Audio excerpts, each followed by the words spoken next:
Et si le vrai Graal était dans les Pyrénées? Et si l'histoire telle que nous la connaissons n'était qu'un récit partiel, arrangé, édulcoré? Et si, après la crucifixion de Jésus, un événement secret avait bouleversé le destin de ceux qui lui étaient les plus proches? Dans cette vidéo, nous allons explorer une hypothèse aussi fascinante que dérangeante. Marie et Joseph d'Arimathie ne seraient pas restés en Terre Sainte. Ils auraient fui en secret, transportant avec eux bien plus qu'un simple chagrin, un héritage, peut-être même un savoir interdit. Leur destination? Les terres mystérieuses et sauvages des Pyrénées. Un voyage discret, dangereux, mais motivé par une mission bien plus profonde qu'il n'y paraît. Entre vérité oubliée et héritage sacré, notre enquête commence. Chapitre 1. Le grand silence après la crucifixion. Lorsque Jésus est crucifié, les évangiles deviennent curieusement discrets sur le sort de Marie et des proches de Jésus. Mis à part quelques apparitions symboliques, le récit s'éteint. Ce silence a intrigué historiens, théologiens et ésotéristes pendant des siècles. Que s'est-il réellement passé après? Une théorie soutient que pour échapper aux persécutions romaines et au chaos religieux, certains proches de Jésus auraient quitté la Judée, et parmi eux, Marie ainsi que Joseph d'Arimathie. Ce n'est pas qu'une hypothèse farfelue. Des traditions anciennes, notamment en France, dans le Languedoc et jusqu'en Ariège, racontent la venue de figures sacrées, fuyant l'Orient, venues se réfugier dans les montagnes. Plusieurs textes gnostiques retrouvés à Nag Hammadi font allusion à une migration des porteurs du savoir christique vers l'Occident. Certains récits apocryphes mentionnent même une route maritime secrète utilisée par les initiés pour transmettre leurs messages sacrés sans être interceptés par les autorités romaines ou les institutions religieuses émergentes. Des textes anciens comme l'Évangile de Marie, longtemps caché, suggèrent que Marie-Madeleine, mais aussi d'autres proches de Jésus, ont joué un rôle central dans la préservation de ses enseignements. Ce vide dans les textes officiels, ce silence organisé, est peut-être le signe qu'un pan entier de l'histoire a été volontairement effacé. Chapitre 2. Les Pyrénées, terre de refuge. Ces montagnes ne sont pas seulement un abri physique. Depuis des millénaires, elles portent une charge mystique forte. Lieu de druidisme, de cultes antiques, de passages initiatiques, les récits populaires évoquent des apparitions, des présences étranges et parfois même des miracles. Plusieurs grottes dans les Pyrénées portent des noms étrangement évocateurs, comme la grotte de la Madeleine ou de la Vierge Noire. Est-ce une coïncidence? Certains historiens locaux parlent de chroniques anciennes mentionnant une dame d'Orient vêtue de lumière venue s'installer parmi les peuples montagnards. Elle ne prêchait pas. Elle transmettait un savoir, une énergie, une présence. Des témoignages oraux parlent aussi de guérisons inexplicables dans certaines vallées reculées, attribuées à une femme, sage arrivée d'ailleurs, qui soignait par la position des mains et connaissait le langage des plantes et des étoiles. Des traditions païennes se sont mélangées à des rites venus d'ailleurs, formant une trame spirituelle unique dans cette région.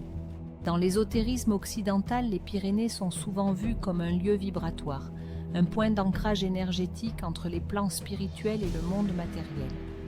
Des auteurs comme Fulcanelli ou Ottoran ont longuement évoqué la dimension initiatique et cachée de ces lieux, et si cette transmission était d'inspiration christique. Chapitre 3. Joseph d'Arimathie, le porteur du sang. Celui que les textes présentent comme un disciple discret aurait quitté Jérusalem avec une relique très particulière, un récipient contenant le sang du Christ. Ce récipient, vous l'avez deviné, deviendra plus tard le Graal. Dans certaines légendes, Joseph aurait traversé la Méditerranée jusqu'en Gaule, puis trouvé refuge dans les montagnes pour protéger la relique. Et s'il n'était pas seul, et si Marie, elle aussi, l'accompagnait, le mythe du Graal n'est peut-être pas un simple symbole. Il pourrait être la mémoire codée d'un événement historique refoulé, la transmission d'un héritage biologique et spirituel caché dans les replis des montagnes.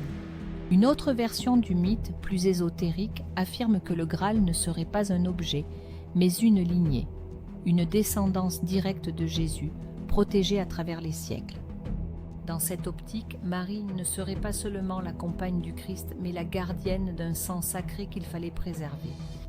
Joseph d'Arimathie, dans ce cas, devient l'accompagnateur, le protecteur, le passeur d'un secret dont les implications dépassent tout ce que nous pourrions imaginer.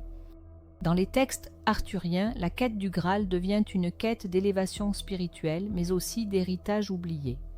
Et si cette quête avait commencé bien avant les chevaliers de la table ronde, dans les grottes humides et les vieux sentiers des Pyrénées, si tu es toujours là, c'est que toi aussi tu sens que l'histoire cache quelque chose.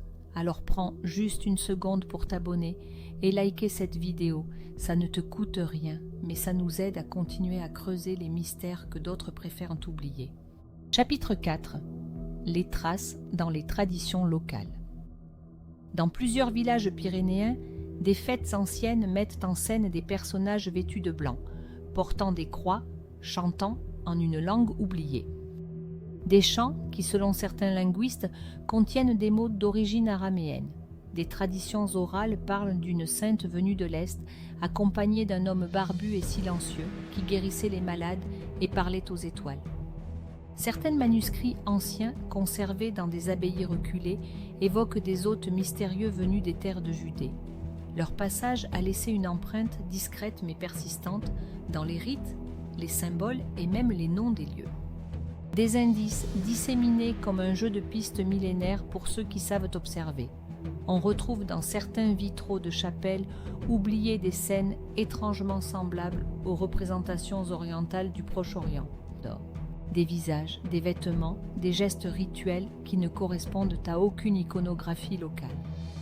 Des cartes anciennes mentionnent aussi des lieux dits la source de Marie ou le rocher de l'élu, souvent associés à des phénomènes lumineux ou des apparitions inexpliquées. La toponymie, la mémoire populaire et même certains mythes celtes remaniés portent les marques d'un héritage que l'on a tenté de cacher ou de travestir. L'ordre des Templiers lui-même aurait été au courant de cette présence ancienne et aurait scellé dans certaines commanderies des symboles inspirés de cette mystérieuse lignée. Chapitre 5. Et si c'était vrai? Cette théorie dérange car elle remet en cause les fondements de l'histoire officielle. Elle suggère que Marie et Joseph d'Arimathie n'étaient pas seulement des figures spirituelles, mais des gardiens de quelque chose de bien plus grand.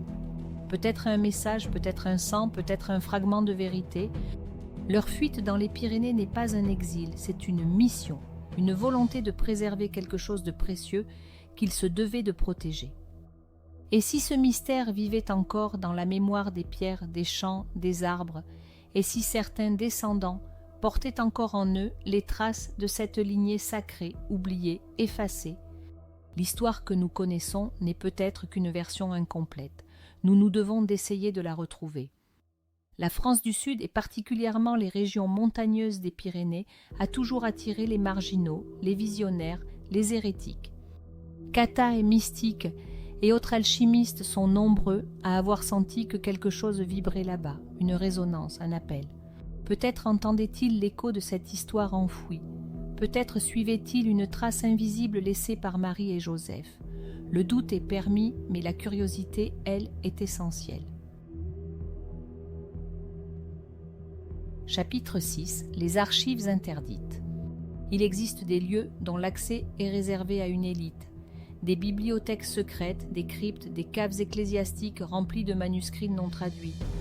Le Vatican, par exemple, conserve dans ses archives secrètes des documents jamais dévoilés au public. Des chercheurs comme Daniel Meroy ou Jean-Yves Leloup ont souvent évoqué l'existence de textes relatant une présence christique en Gaule. Certains codex évoquent l'installation d'une communauté proche des Esséniens dans les hauteurs pyrénéennes, vivant en retrait, en communion avec la nature.